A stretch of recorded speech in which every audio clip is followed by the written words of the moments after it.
to really think about it, if you really think about it, it's just influence. So I heard through a little birdie that you have a book out called Catalytic Leadership. Can you tell me a little bit about that? Sure. Published earlier this year in January. And the point of the book was really to capture a lot of the things that I've learned coaching leaders for the last 20 plus years. You know, I've coached leaders in the business space, in the church space, in the government space, military, educational leaders, so many different areas. And what I found is that there are key principles that transcend your context. It doesn't matter where you lead. These principles apply. And so what I've tried to do is capture in the book 12 of those key principles that will help a leader move from just leading at an ordinary level to being catalytic. I love that. That is so cool.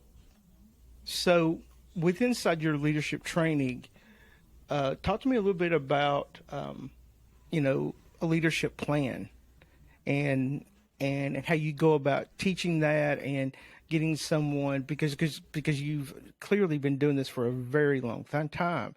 And so the thing is that you have to have a system on which you've developed yourself, that you're going in and actually helping people out. So talk to me a little bit about that. Sure. I think it begins with understanding if a leader is teachable. The one non-negotiable that I talk about for truly catalytic leadership is a teachable spirit. And that's something you either have or you don't. We've all seen people who have that level of humility, that they're continually in a learning posture where they want to learn from any situation. They want to learn from anybody. I firmly believe you can learn from anybody. Sometimes you learn what not to do, but that can be incredibly valuable. Having and maintaining, keeping that teachable spirit, that learning posture is critical in every part of your life. And so this is the first thing that I look for, and this is the first thing I talk about with new coaching clients or with leaders that I'm pouring into and developing. This is the one non-negotiable. I can teach you a lot of other things, but I can't teach you how to have that spirit. You choose that every single day. When you stop choosing that, what I've seen happen time and time again is that you begin to drift. And you begin to drift not toward excellence, you drift toward mediocrity. And mediocrity inspires nobody.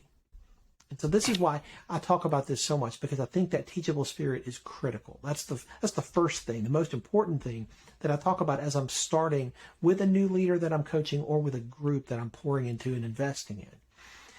The next element, the next step in that is figuring out how you are wired, discovering your wiring.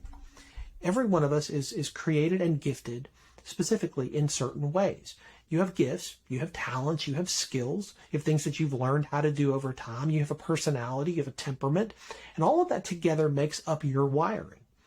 Most people don't understand how they're wired. They don't understand how they are put together. And so what that means is that they're just trying to copy or be like somebody else. That's where we all start. We all start as leaders trying to be like leaders that we admire or respect. But if you stay there, that's where the problem is, because ultimately all you are is a bad copy of a great leader.